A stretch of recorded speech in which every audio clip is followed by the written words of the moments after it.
All right. Reading builds imagination is what we are discussing today. Um, I had put a quote in the session in the message. It says a screen shows the child someone else's imagination. A book invites the child to awaken their own. While this is true, we also see that a picture book, for example, will not awaken the imagination in the children. Picture books already have these defined images which will restrict the child's imagination. When I say a duck, the first time child hears it, they could be imagining anything for the duck. It could be a flower, an animal, or a dish, anything. But the minute I show the picture of the duck, then that image is sealed. Versus when I show them a real duck, there are many, many images coming into the child's mind. The feathers, the walking, the swimming, the duck diving into the water, maybe a little bit of flying as well. All of this is what's going to build the imagination, not the picture book itself, not the exact image. So when I say reading builds imagination, something of their inner has to get stirred. So allowing picture books is not going to help it, at least in the very young ages of the child. So what is this reading builds imagination is, what can I read? When I question that, I can read what is printed, what is before me. I can read a picture, I can read a scribble, I can read words, but it needs to be visible first. So it's not automatic reading, it's writing that comes first. Allowing child to scribble and then trying to read some cues from it. Do you see a square in here? Do you see a circle in here? Do you see a flower in here? Child begins to decode that scribble to find something meaningful. It is something like, I see the clouds and I try to imagine a form in that cloud. And every one of us see different forms in that. That is what I'm trying to connect. That is the image I'm trying to build within me with what I have seen. Oh, that looks like a dog. Means I've seen a dog or some aspect of the dog. Maybe the paw, maybe the tail, maybe the nose, right? But that's what is building this imagination and putting these pieces together. That is what will help child decode as they read something. So typically what we do is have children write and they read their own writing. They scribble and they try to read some images, and eventually when they start learning writing the letters, we use beautiful crayons, colors, whatever. We draw certain things and we say this is a line and this is the sun, this is the moon, and then we write this is a moon, and we don't worry about phonetics here. Child will just recognize sight words kind of a thing, and they begin to read. And picture books is not a great idea because again that imagination gets sealed. So even Steiner says that for a baby we don't speak baby language with the baby. We speak the proper adult language. So they hear the right ones and they begin to imitate that.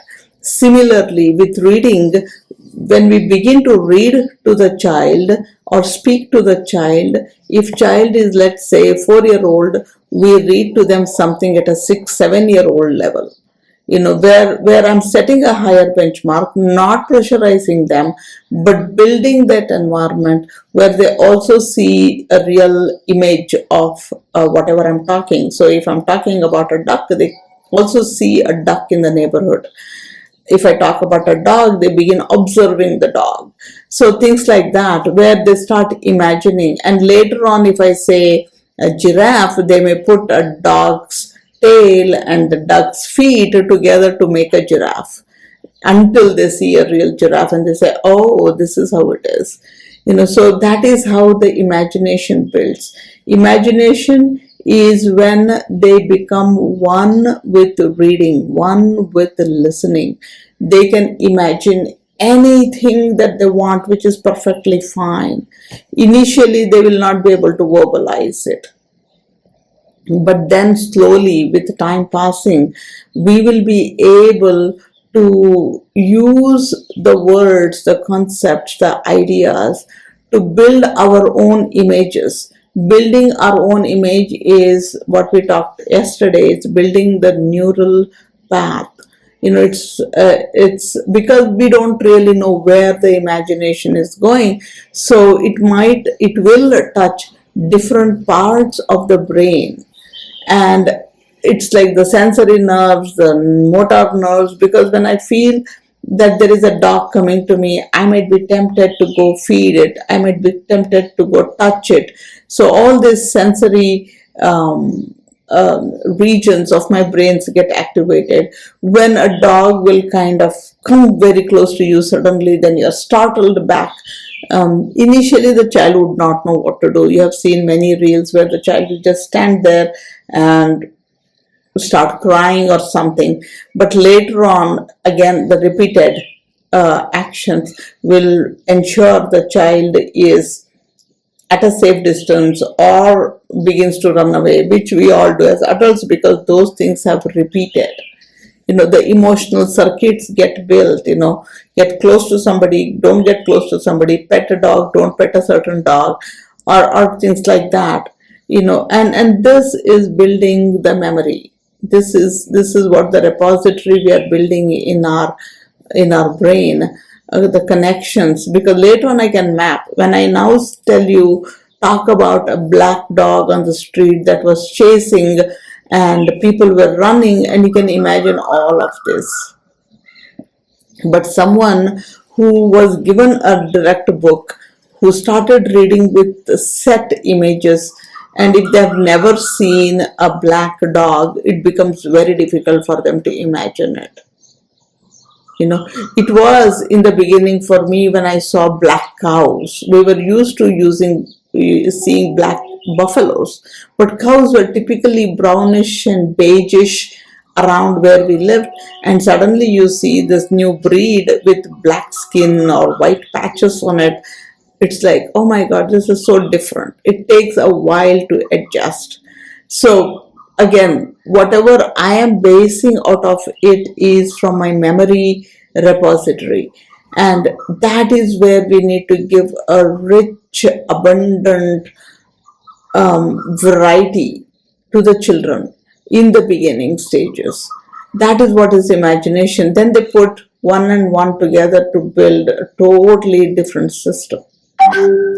So it's like the brain is where all the experience is happening, and that is what we call as mental stimulation. And that stimulation is not going to come from screens or any of these educational games as well. I was at a kindergarten setup that is beginning now, and the owner was so proudly presenting about this new gadget where you put a flashcard, which has an image of an animal or vegetables or whatever, and that gadget will tell you the name of the animal, the sound, how the sounds that the animal creates, and few other factors, and children were hooked to it. And he said that's how they're learning. No, I didn't say this because it requires certain level of understanding, before even they begin to buy in, it is not that the child is learning. The child is just mesmerized, that their stimulation is hijacked. It is overstimulation, and they don't know how to react to it. So they just freeze in that moment. And there was some sound startled them, some colors attracted them, and that is what they want to experience, and that is why they go back to that gadget to put another slot, another flashcard in, and to hear another sound. And maybe they hear it and it will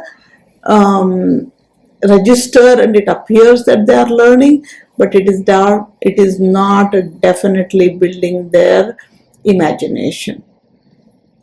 Somewhere, when instead, when I'm just sitting, I don't even know what I'm imagining. When I say dog, children may be doing so many different things, but they are available in that environment.